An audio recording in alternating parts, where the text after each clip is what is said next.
welcome. Thank you for choosing to settle in and share this time with me. Find a comfortable space, allow your breath to deepen, and let the world outside gently fade. My name is Silas, and I find a quiet joy in journeying, not just to see new places, but to feel them, to listen to their unique rhythms, and to gather moments of stillness aboard my traveling home, the Wanderer. It's a slow way to travel, perhaps, but one that allows for reflection and appreciation of the subtle details that often pass unnoticed. My journeys aboard the train have carried me through such varied landscapes, from the sun-drenched historic plazas of Seville to the vibrant creative energy of Melbourne's laneways and the timeless canal-woven charm of Bruges. That feeling I recall from Bruges, of water being an intrinsic part of a city's character, shaping its very breath and atmosphere, is stirring within me again as the Wanderer now carries me along the Californian coast. Through my window, the golden hills occasionally give way to glimpses of the vast Pacific, and the air, even now, carries a distinct, cooler tang of salt, a promise of the great bay that lies ahead, cradling San Francisco. In the chapters ahead, I anticipate stepping out into this iconic city by the bay. I find myself particularly curious about the famed San Francisco fog, how it might transform familiar landmarks like the Golden Gate Bridge into something ethereal, almost dreamlike, and the unique quality of silence it might bring to a bustling city. I'm also looking forward to finding those quiet, natural havens I've heard exist within the city itself. Perhaps a secluded grove in Golden Gate Park, or a windswept trail overlooking the ocean at Land's End, seeking the subtle interplay of urban life, wild coastal beauty. This is an invitation to slow down with me, to observe these moments, and to find a measure of peace in the present, just as I seek to do. Let the gentle sounds of the journey soothe you as we arrive and begin to explore the calm atmosphere of San Francisco together. And if you find comfort and tranquility in sharing these experiences, perhaps consider liking this recording or subscribing to the channel to join me as the journey continues. For now, let us begin. Chapter 1, Towards the City, by the Bay. The rhythmic hum of the Wanderer is a familiar lullaby, a constant companion as the landscape outside my window begins its slow transformation. We are moving northward, tracing the contours of the Californian land. For hours, golden hills, parched by a sun I can feel even through the thick glass, have rolled past, their tawny surfaces occasionally broken by the dark, twisted forms of ancient oak trees, their branches reaching like arthritic fingers towards a pale blue sky. It's a scene of quiet grandeur, a stark beauty that speaks of long, dry summers and resilient life.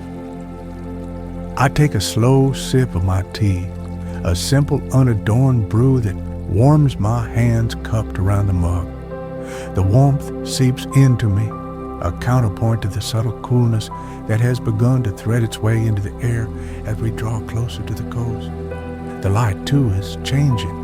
It's losing some of its earlier harshness, softening at the edges, hinting at the proximity of a large body of water, of the Pacific that I know lies just beyond the next rise, or perhaps the one after that. There's a different quality to the air that occasionally drifts through the smallest gap in the window frame, a faint, almost imperceptible tang of salt, a whisper of oceanic breath. My notebook lies open on the small wooden table beside me, its pages still blank for this new destination. I am not yet ready to capture San Francisco in words. For now, I am content to observe its approach, to feel the subtle shifts in energy as the wanderer carries me towards it. Each journey has this preamble, this gentle unfolding where the destination slowly makes its presence known, not through grand announcements, but through these quiet sensory clues. It's a part of the travel I cherish, this liminal space between departure and arrival. The train car itself is a haven of familiar comforts. The polished wood of the paneling gleams softly in the afternoon light. The worn leather of my armchair is smooth beneath my touch, and the gentle sway is a rhythm I've come to associate with peace and introspection. Outside, the occasional glimpse of a winding road, a distant farmhouse, or a solitary bird circling overhead are like brushstrokes on a vast, moving canvas. I watch them pass, not with a desire to possess or dissect, but simply to witness. As the afternoon deepens, the hills begin to give way to flatter, more cultivated land, though the sense of space remains. There's a subtle greening, a hint of more moisture in the soil. I catch the scent of eucalyptus now, sharp and clean, a fragrance I associate strongly with this part of the world. It mingles with the familiar comforting aroma of old books and wood that always pervades my carriage, creating a unique olfactory signature for this leg of the journey. It's these small details that root me in the present moment. I close my eyes for a moment, just listening. The clickety-clack of the wheels on the tracks, a steady metronomic beat, the soft hum of the engine, the almost inaudible creak of the carriage as it navigates a gentle curve. These are the sounds of my moving home, sounds that allow my mind to quiet, to simply be. There is no rush, no imperative to do anything but exist within this flow of time and landscape. The sun dips lower, painting the western sky in hues of soft orange and lavender. The silhouettes of trees and distant hills sharpen against the growing twilight. There's a coolness now that is undeniable, carrying with it the promise of the bay, of the city that lies nestled within its embrace. I feel a quiet stirring of anticipation, not for excitement or spectacle, but for the new perspectives, the quiet corners, the subtle beauties that await. Soon, the first lights of outlying settlements will begin to prick the darkness, growing more numerous, more concentrated. But for now, there is this peaceful interlude, this final stretch of open country under a fading sky. I draw my worn cardigan a little closer around me, take another sip of tea, and watch the world transition from day to night, carrying me steadily, gently toward the city by the bay. Chapter 2. First light on the water. The journey through the night was a soft cocoon of darkness and the train's gentle motion. I drifted in and out of a light, restful sleep, the familiar sounds of the wanderer, a soothing presence. Now, as the first hints of dawn begin to paint the eastern sky in subtle grays and blues, the train is slowing, its rhythmic pulse diminishing. We are arriving not into the clamor of a grand central station, but at a quiet, unassuming siding. Through the window, I can see the still, dark waters of what must be the bay, its surface like polished obsidian reflecting the pre-dawn light. I step down from the wanderer onto the cool, damp ground. The air is crisp, carrying the distinct scent of salt, and something else, something uniquely coastal, a blend of wet stone, distant marine life, and the faintest hint of fog. It's a refreshing change from the dry inland air of the previous day. I take a deep breath, letting it fill my lungs, feeling the city's atmosphere begin to settle around me, even before I've truly entered it. There's a profound stillness here, broken only by the distant, mournful cry of a gull and the gentle lapping of water against unseen pilings. The light is growing, slowly revealing the surroundings. The siding appears to be an older, less used part of the railway network, tucked away, almost forgotten. Across a stretch of calm water, the faint silhouettes of distant land masses are becoming more defined, perhaps islands, or the far shores of the bay. There are no grand vistas yet, no iconic bridges in immediate sight, just this quiet, intimate encounter with the water's edge. It's a gentle introduction, perfectly suited to my pace.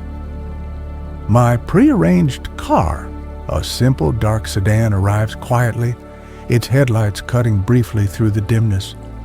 The driver is a soft-spoken man who nods a polite greeting and handles my single bag with unobtrusive efficiency. As we drive, the city begins to reveal itself in glimpses, rows of houses clinging to hillsides, the occasional flash of neon from an early opening diner, the dark shapes of trees lining the streets. It's all muted, subdued in the early morning light, as if the city is still half asleep. I watch the passing scenes, absorbing the initial impressions. There's a unique character to the architecture, even in these fleeting views, a sense of history blended with a certain resilience. The air remains cool, and I can see wisps of fog clinging to the higher elevations, a telltale sign of San Francisco that I've read about. It adds a layer of mystery, a softness to the urban landscape that I find appealing. The car winds its way through residential streets, each with its own subtle personality. Some are wide and tree-lined, others narrow and steep, hinting at the city's famous topography. I notice the colors of the houses, muted blues, greens, and yellows, often with contrasting trim, creating a pleasing, if slightly faded tapestry. There's a quiet dignity to these homes, a sense of lives lived within their walls. My destination is a small guest house in a neighborhood that promises views and a degree of tranquility. As we pull up, the sky is noticeably brighter, though the sun is not yet fully visible. The guest house itself is a tall, narrow Victorian, painted a soft gray with white trim, a small, well-tended garden in the front. It looks welcoming, a peaceful haven. Stepping out of the car, I feel the cool air on my face again, and this time I can hear the distant, unmistakable sound of a foghorn, a low, resonant call that seems to embody the spirit of this city by the water. It's a sound I already find comforting, a reminder of the vast bay that defines this place. My journey to San Francisco has truly begun. Chapter 3. A Fog-Kissed Haven. The proprietor of the guest house, a kind-faced woman with a warm smile, greets me softly and shows me to my room on the upper floor. It's a simple space, but thoughtfully arranged, with a large bay window that, she explains, usually offers a fine view towards a sliver of the water, though this morning it is veiled in a thick, ethereal layer of fog. I find I don't mind. The fog itself has a certain beauty, a soft, diffusing quality that lends an air of tranquility to the room. I set my worn leather satchel on the luggage rack and walk towards the window. The glass is cool to the touch. Pressing my forehead against it, I can see the fog swirling gently, obscuring the world beyond into soft, indistinct shapes. It's like being inside a cloud, a quiet, insulated world. The sounds from the street below are muffled, distant, adding to the sense of peace. This room, I sense, will be a good place for reflection. Slowly, I begin to unpack the few essentials I carry with me. My notebook and pen are placed on the small antique desk near the window.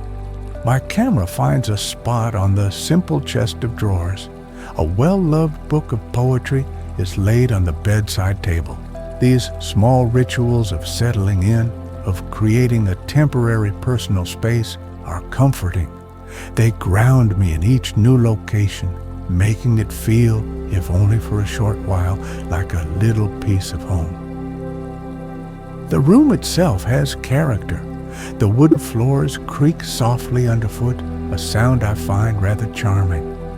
The walls are painted a pale, calming blue, and a few framed prints of local scenery, a lighthouse, a windswept cypress tree, add a touch of local flavor.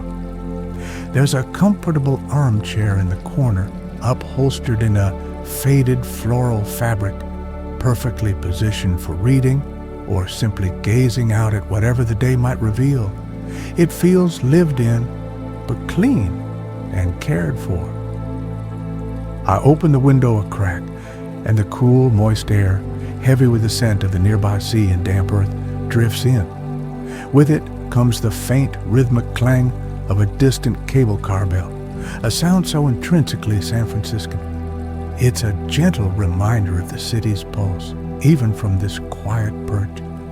The fog seems to carry sounds in a peculiar way, making them seem both distant and intimately close at the same time. After a few moments of simply absorbing the atmosphere of the room, I decide to make myself a cup of tea using the small electric kettle provided. The ritual is familiar, soothing. As the water heats, I stand by the window again, watching the fog. It's not static. It moves with an almost imperceptible slowness, parts of it thinning to offer a fleeting glimpse of a rooftop or the green of a nearby tree before thickening again. It's a living, breathing entity, this famous San Francisco fog. The warmth of the teacup in my hands is a welcome sensation. I sit in the armchair, cradling the mug, and let my gaze rest on the shifting patterns of white and gray outside the window. There is no need to rush, no agenda to fulfill immediately. The city will wait. For now, this quiet moment of arrival, of being enveloped in this fog-kissed haven, is enough. It's a gentle immersion, allowing me to acclimate, to find my own rhythm within this new environment. A sense of contentment settles over me. The journey here was smooth, and this room feels like a welcoming embrace. I can hear the faint, comforting sounds of the guest house around me, distant footsteps, the soft clinking of crockery from downstairs signs of life, but not intrusive. It is peaceful here, a perfect sanctuary from which to begin my quiet explorations of the bays and hidden corners of this city. Chapter 4. Whispers in the Green, Golden Gate Park. The morning fog is lifted, giving way to a soft, diffused sunlight that filters gently through the leaves as I enter Golden Gate Park. It is a vast expanse of green, a true lung for the city, and I've chosen to explore a quieter section, away from the more frequented paths. The air here is cool and smells of damp earth, eucalyptus, and the subtle fragrance of unseen flowers. It's an immediate embrace of nature, a welcome contrast to even the quietest city streets. I find myself drawn towards the Japanese tea garden, its entrance marked by an ornate wooden gate that speaks of craftsmanship and tradition. Stepping inside, the sounds of the city recede further, replaced by the gentle trickle of water, the rustle of bamboo leaves, and the occasional soft chime. The pathways are meticulously kept, lined with carefully shaped trees and moss-covered stones. It is a place designed for contemplation, every element contributing to to an atmosphere of serene beauty. I wander slowly along the winding paths, over arched wooden bridges that span still ponds, reflecting the deep green of the foliage and the pale sky. Koi, their colors like jewels, glide silently beneath the surface. I pause to admire the intricate details of a stone lantern, its surface weathered by time, and the precise raked patterns in a gravel garden that evoke the flow of water. There's a profound sense of peace here, an artistry that works in harmony with nature. Finding a secluded wooden bench overlooking a small waterfall, I sit and take out my notebook. For a while I don't write, simply observing the play of light and shadow, the delicate dance of a dragonfly hovering over the water, the way the leaves of a Japanese maple, tinged with a hint of crimson, tremble in the slight breeze. It's these small, fleeting moments of beauty that I try to capture, not just in words or sketches, but in my memory. Later, I venture towards Stowe Lake, its waters calm and reflective. Ducks paddle serenely near the shore, and a few rowboats glide quietly across its surface. I walk along the path that encircles Strawberry Hill, the island at the lake's center, feeling the gentle incline. The trees here are taller, more varied redwoods, cypress, and others I don't recognize. Their canopy creating a cool, shaded haven. The scent of pine needles is sharp and clean in the air. I find a quiet spot near a small grove of redwood trees, their immense cinnamon-colored trunks soaring toward the sky. Standing at their base, I feel a sense of awe at their age and grandeur. The sunlight filters through their high branches in shifting patterns, dappling the forest floor. There's a hushed reverence in this part of the park, a natural cathedral that invites quiet reflection on the passage of time and the enduring power of nature. I spend some time just sitting, leaning against one of the giant trees, listening to the whispers of the wind through the high branches and the distant calls of birds.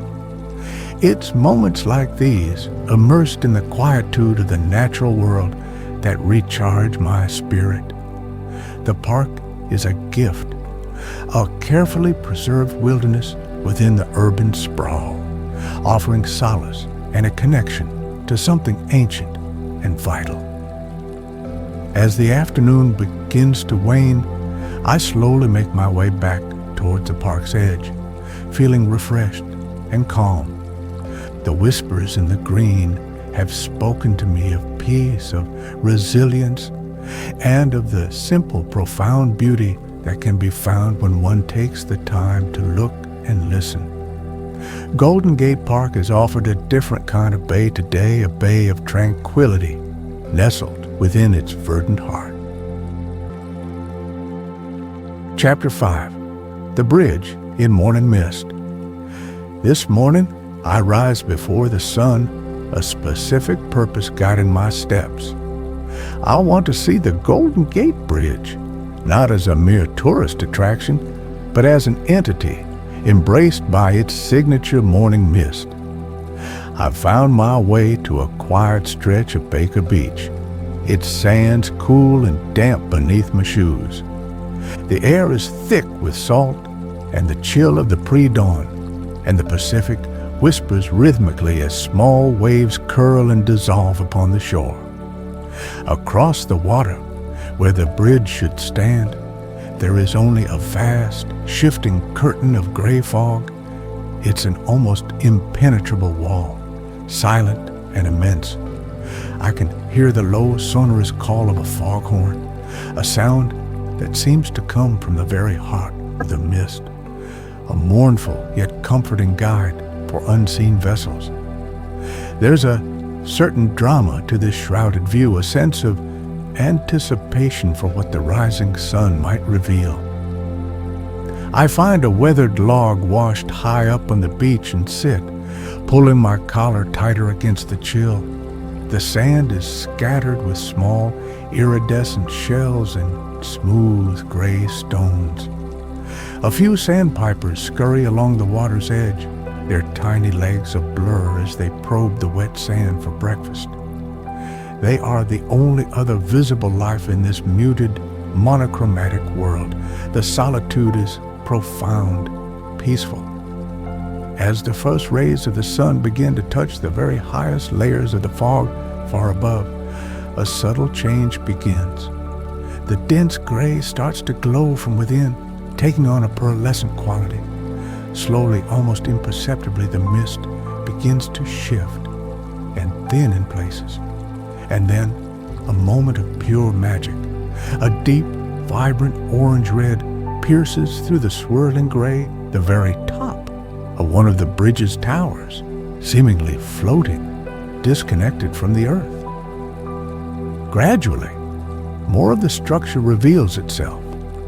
Like a slow theatrical reveal, the mist parts and closes, offering fleeting glimpses of the iconic Art Deco towers, the sweeping cables, a section of the roadway. The bridge appears and disappears, playing hide and seek with the fog.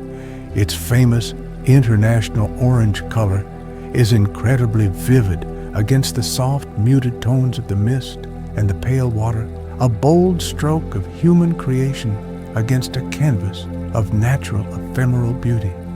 I watch, mesmerized, as the sun climbs higher, its light beginning to burn through the fog with more determination. The mist doesn't vanish entirely, but lifts and separates, creating layers of ethereal translucence. The full span of the bridge eventually comes into view, though its foundations are still wreathed in soft tendrils of white. It's an incredibly beautiful sight, dynamic and ever-changing, far more evocative than any clear sky photograph I've ever seen. The scale of it, even from this distance, is immense, yet the mist lends it a certain delicacy and almost dreamlike quality. The sound of the waves continues its gentle rhythm, a constant bass note to the visual symphony unfolding before me. I think about the engineering marvel of it, the human ingenuity required to span this often treacherous strait, the Golden Gate, which gives the bridge its name.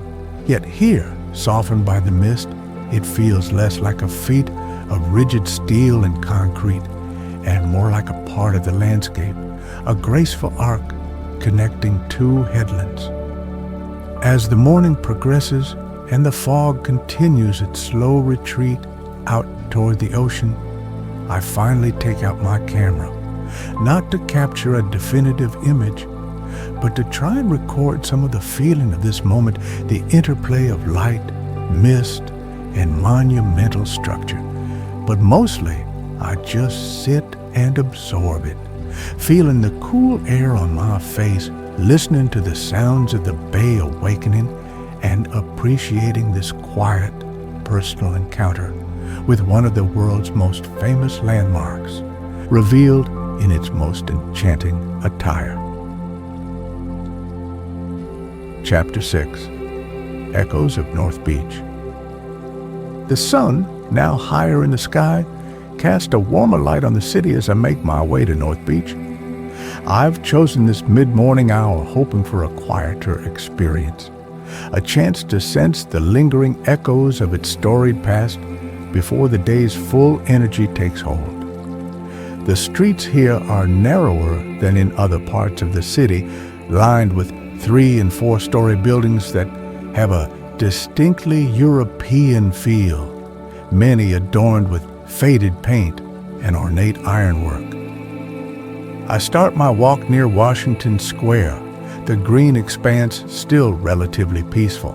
A few locals are walking their dogs, an elderly man sits on a bench reading a newspaper, and the Saints Peter and Paul Church stands majestically at one end, its twin spires reaching toward the clear blue sky. The air carries the scent of brewing coffee from the numerous cafes that dot the perimeter of the square and line the adjacent streets, a comforting, inviting aroma. I wandered down Columbus Avenue, the main artery of North Beach.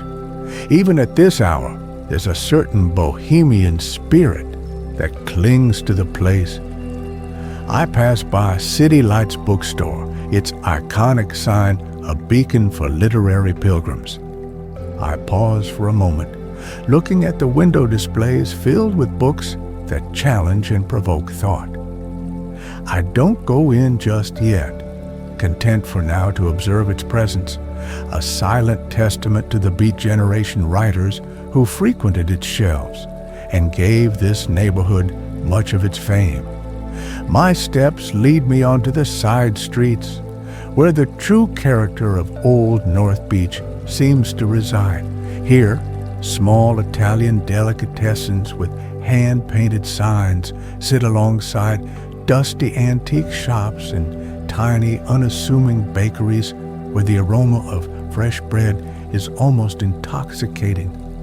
I hear snippets of Italian conversation drifting from open doorways, a reminder of the neighborhood's strong immigrant roots.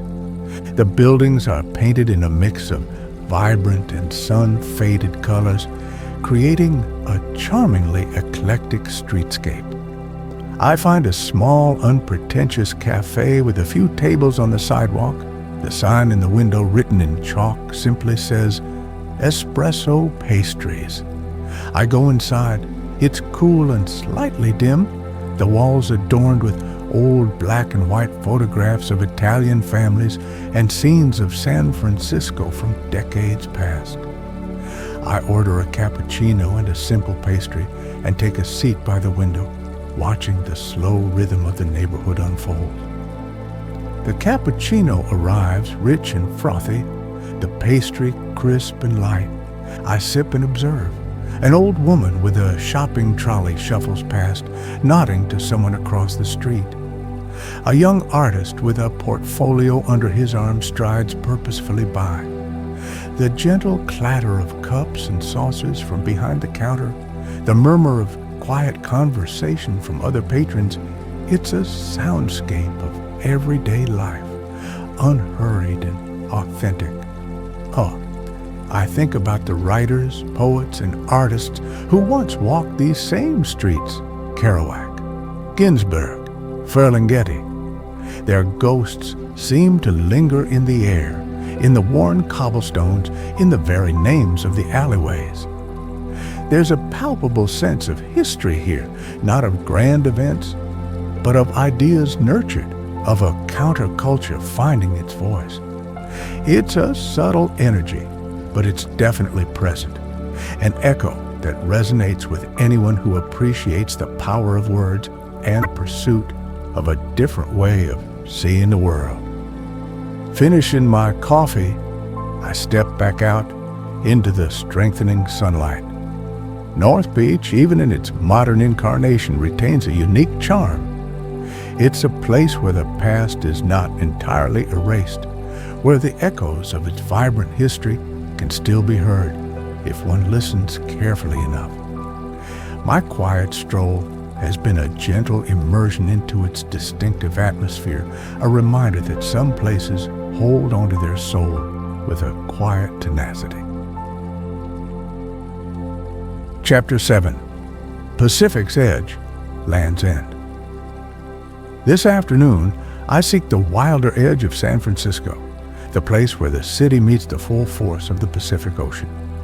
My journey takes me to Land's End, a name that perfectly captures the feeling of this rugged, windswept corner of the coastline.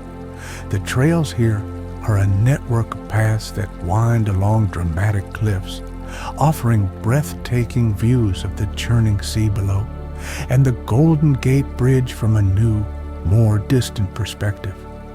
The air is alive with the scent of salt and coastal scrub-hardy, low-growing plants that cling to the cliff faces, their leaves often twisted into sculptural shapes by the relentless ocean winds The sound of the waves is a constant, powerful roar as they crash against the rocks at the base of the cliffs, sending plumes of white spray high into the air.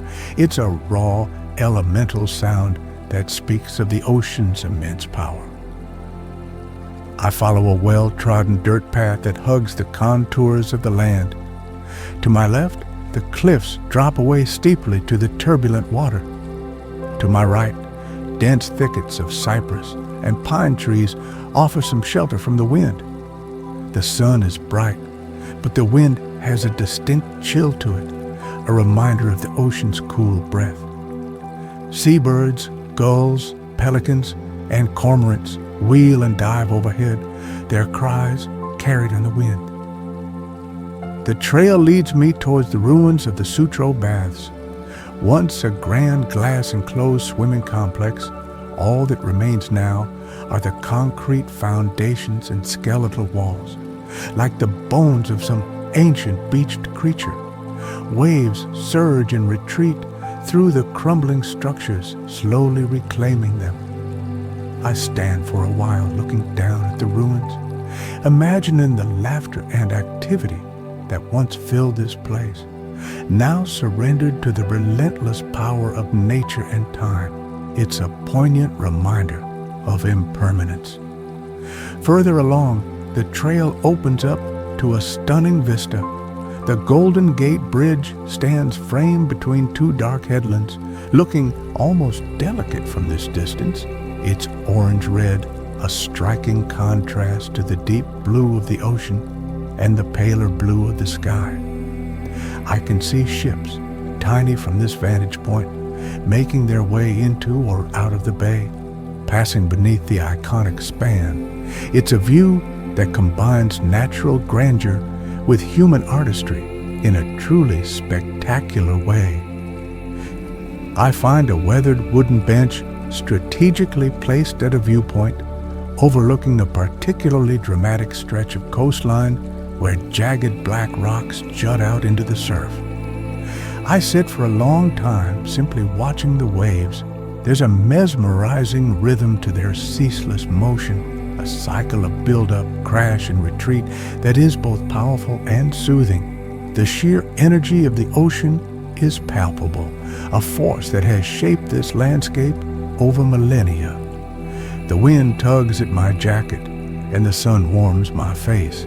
I feel a sense of exhilaration and peace simultaneously. There's something deeply restorative about being in such a wild, untamed place where the elements are so vividly present. It clears the mind, puts everyday concerns into perspective. This is nature in its raw, unadorned beauty, a world away from the structured streets of the city, yet still so close. As the afternoon begins to draw towards evening, the light softens and the shadows lengthen. The ocean takes on a deeper, more mysterious hue. I start to make my way back along the trail, feeling the invigorating sting of the wind and the solid earth beneath my feet. Land's End has offered a different kind of quiet today, not the stillness of a sheltered garden, but the profound elemental quiet that can be found in the presence of vast, untamed nature, a place where the whispers of the earth and sea speak directly to the soul. Chapter 8. The Ferryman's Tale. Ferry building, Embarcadero. A gentle weekday morning finds me drawn to the Embarcadero, specifically to the historic ferry building marketplace. Its grand clock tower is a landmark, a beacon on the waterfront, and I've heard it's a place where the city's culinary heart beats strong, but also where one can still feel the connection to the bay's maritime past. I arrive as the city is awakening, before the main rush of the day. The building itself is impressive, a long arched structure with a sense of old-world elegance. Inside the main hall is a bustling but not overwhelming nave of activity. Sunlight streams through the high windows, illuminating stalls overflowing with artisanal cheeses, fresh-baked breads, local produce, chocolates, and flowers. The air is a delightful mix of aromas: roasted coffee, yeasty bread, briny oysters, sweet pastries. It's a feast for the senses. I walk slowly through the marketplace, not intending to buy much, but to absorb the atmosphere. I admire the carefully arranged displays, the passion evident in the vendors as they talk about their wares. There's a strong emphasis on local and sustainable products, a reflection of California's agricultural bounty and a conscious approach to food. I pause at a bakery, the scent of warm sourdough, a San Francisco specialty proving irresistible. I buy a small, crusty roll. With my simple purchase in hand, I find a bench outside, facing the bay. The water is a calm, steely blue this morning, reflecting the clear sky. Ferries, both large and small, glide across its surface, their white wakes trailing behind them. They arrive and depart from the docks with a practiced efficiency, carrying commuters and visitors to and from various points around the bay: Sausalito, Oakland, Angel Island. There's a constant, gentle rhythm to their movements. I watch the people, office workers hurrying to their jobs, locals enjoying a morning coffee by the water, a few early tourists taking photographs. Seagulls perch on the railings, hopeful for a dropped crumb. The Bay Bridge stretches majestically across the water in the distance, a more industrial counterpoint to the Golden Gate, but impressive in its own right. The air is fresh, with a light breeze carrying the scent of the salt water. This place feels like a nexus, a point where the city truly connects with the water that defines it. The ferries are the modern-day ferrymen, continuing a tradition that has existed for generations, linking the different communities around this vast bay. There's a sense of purpose to their journeys, a quiet efficiency that I find appealing. I think of all the stories these waters must hold, the countless arrivals and departures they have witnessed over the years. I take a bite of my sourdough roll. Its tangy flavor is distinctive, delicious. Sitting here watching the life of the waterfront unfold, I feel a sense of quiet participation in the city's daily pulse. It's not a grand or dramatic experience, but a simple, pleasant one: observing, listening, tasting. These are the small moments that often create the most lasting impressions of a place. After a while, I take a slow stroll along a quieter section of the Embarcadero. Old piers, some renovated, some still bearing the marks of time, jut out into the water. I see fishermen casting their lines, hoping for a catch. The rhythmic clang of a buoy bell drifts across the water. It's peaceful here, a reminder that even in a busy city, moments of waterside serenity can be found. The Ferry building and its surroundings have offered a gentle tale of connection, commerce, and the enduring allure of the bay. Chapter 9. Last glimpse of the bay. My time in San Francisco is drawing to a close. For this last afternoon, I find myself back at the window of my room in the guest house, the same window that greeted me with a wall of fog on my first morning. Today, however, the view is clear, offering a precious parting glimpse of a distant sliver of the bay sparkling under the late afternoon sun. The fog, true to its reputation, is beginning to creep in from the ocean, a soft, white tongue slowly advancing, promising to embrace the city once more as evening falls. I have my worn leather satchel open on the bed, and I slowly begin to pack my few belongings. Each item: my notebook with its fresh entries, my camera holding new images, the book of poetry, now imbued with the atmosphere of this city, feels a little heavier, laden with the quiet experiences of the past few days. There's a gentle melancholy to this ritual of departure, a sweet sorrow in leaving a place where I've found moments of peace and beauty. I pause in my packing and return to the window. The advancing fog is fascinating to watch. It doesn't rush. It seeps. It flows like a silent, ethereal river. It first obscures the horizon, then the distant hills, then the lower parts of the city, climbing steadily. Soon, the glimpse of the bay is lost, replaced by a soft, luminous whiteness. The sounds from outside become more muffled, the city's hum softening, as if a blanket has been gently laid over it. I reflect on the quiet bays I've discovered here, not just the vast, iconic one, but the smaller inlets of tranquility, the serene ponds of Golden Gate Park, the misty cove where the bridge revealed itself, the quiet corners of North Beach, the wild, windswept coves of Land's End, and the bustling but ultimately peaceful haven of the Ferry building waterfront. Each has offered its own unique form of solace, its own subtle beauty. San Francisco, I realize, is a city of contrasts, bold and innovative, yet deeply connected to its history, urban and bustling, yet blessed with an abundance of natural beauty.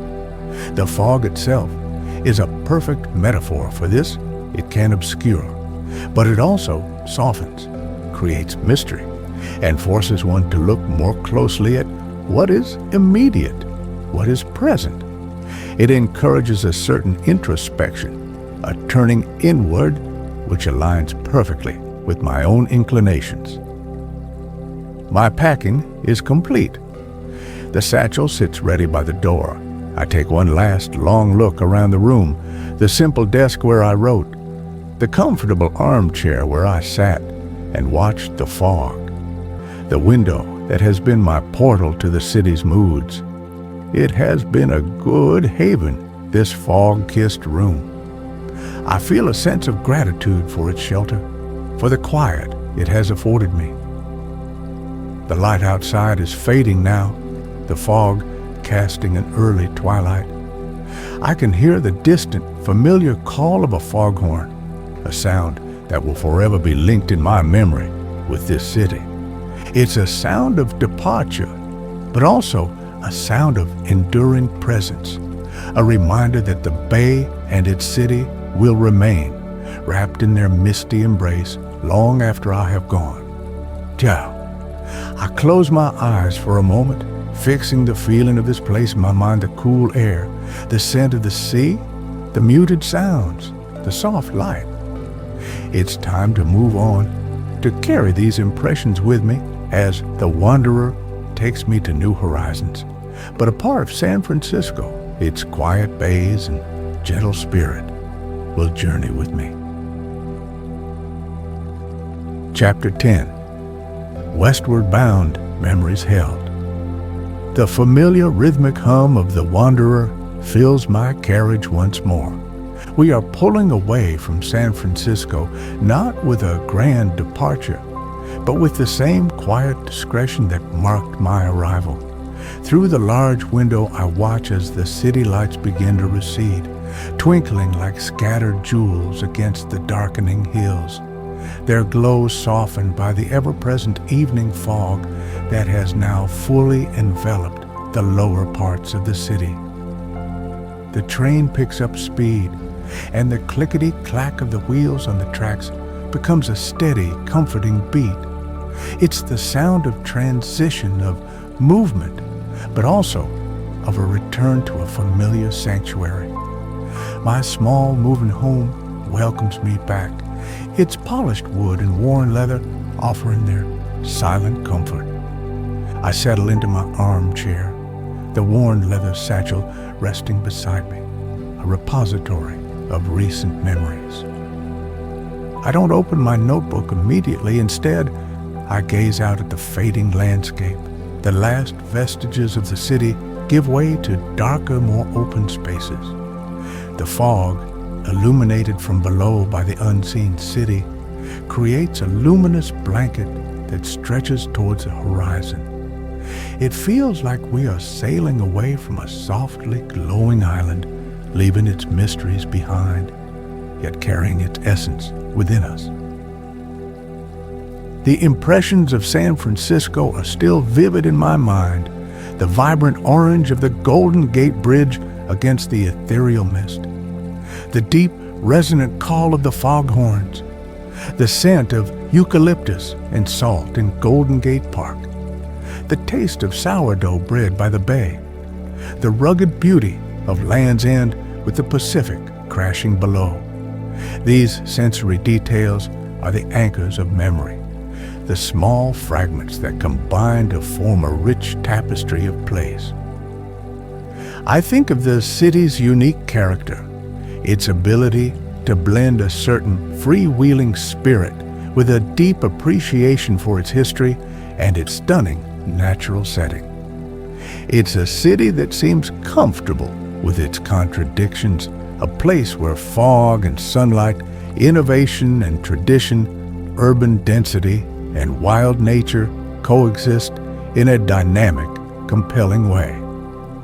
The quiet bays I sought were not just geographical locations, but also states of mind, moments of peaceful connection. The rhythm of the train is soothing, lulling me into a state of quiet reflection. I feel a sense of gratitude for the experiences of the past few days, for the simple beauties I was privileged to witness. Travel for me is not about ticking off landmarks, but about this gentle immersion, this quiet observation, this subtle absorption of a place's spirit. And San Francisco, with its misty charm and understated elegance, offered that in abundance. Eventually, I reach for my notebook. I don't write extensively, just a few key phrases, a final thought, a sensory detail I don't want to fade. I look at a small, smooth gray stone I picked up from Baker Beach. Its surface cool in my palm, a tiny, tangible piece of that misty morning by the bridge. These small totems, these gathered moments, are the true souvenirs of my journeys. As the wanderer carries me westward into the night, the last glow of San Francisco disappears behind us. Ahead lies the unknown, the next destination, the next set of quiet discoveries. But the memories of the city by the bay, its fog-kissed havens and gentle whispers, are now a part of me, held safely within, ready to be revisited in quiet moments yet to come. The journey continues, and I am content